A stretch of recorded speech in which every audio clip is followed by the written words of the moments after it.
You are sitting in two meetings today, one with the CIA, one with Russian intelligence. Both think you are loyal. Neither is wrong. Neither is right. This is the life you chose. Or maybe it chose you. By now you have stopped asking. You have two phones, two names, two versions of every story you have ever told. Your real name has not been spoken out loud in 6 years. You answer to whatever name is needed in the room you are standing in. Double agents are not born. They are built slowly, by circumstance, by pressure, by one conversation that went further than it should have. Intelligence historian Nigel West documented in 2009 that most double agents did not begin their careers intending betrayal. They began with a single act of information sharing, one document, one name, one meeting, and discovered they could not stop. The second act is always easier than the first. Your handler at the CIA is a woman named Carver. She is methodical, precise, and has never once raised her voice at you. That is what makes her terrifying. She trusts you, completely.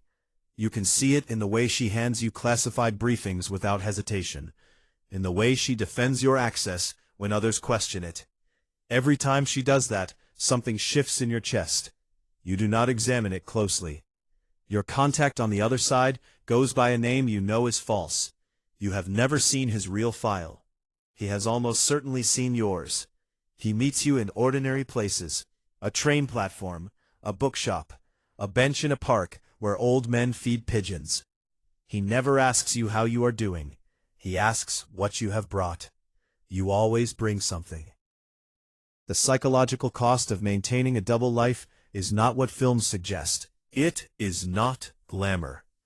Psychologist Martha Stout documented in 2005 that sustained deception, even when institutionally sanctioned, creates a specific type of cognitive fracture.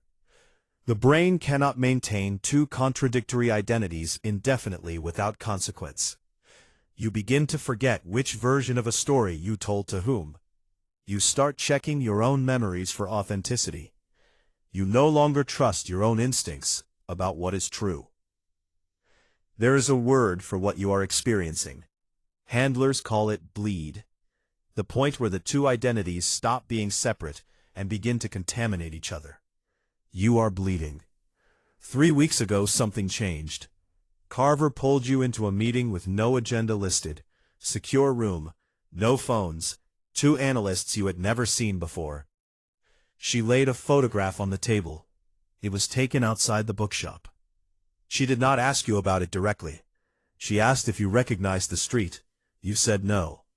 Your voice did not waver. Your hands did not move. 6 years of practice held.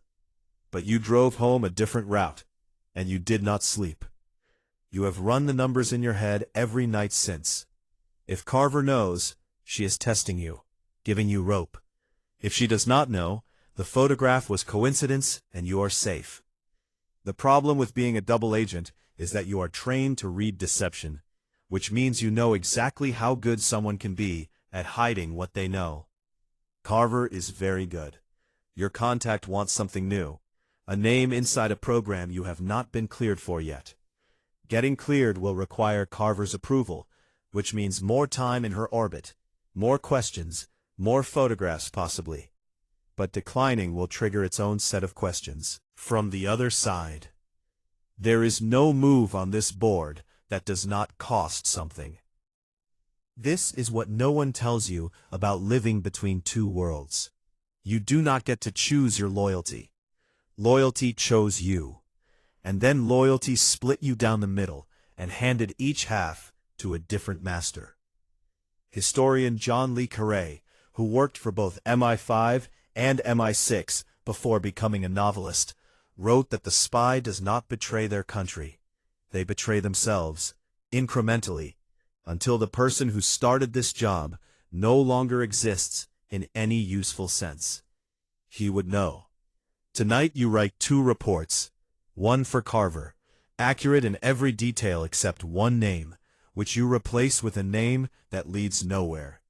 One for your contact, accurate in every detail except one location, which you shift by 4 blocks east. Both reports are believable. Both contain exactly enough truth to survive scrutiny. You have become very good at calibrated honesty. You close your laptop and sit in the dark for a while. Outside, the city moves, unaware, unbothered. People living single lives with single names and single versions of every story they have ever told. You used to think that sounded boring. Tomorrow Carver wants to meet again. No agenda listed.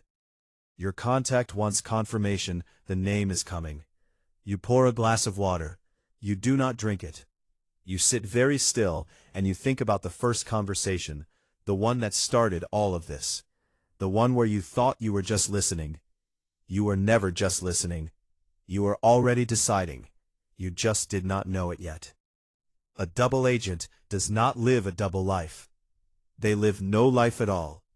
Just 2 performances running simultaneously for an audience that would each destroy you if they knew about the other.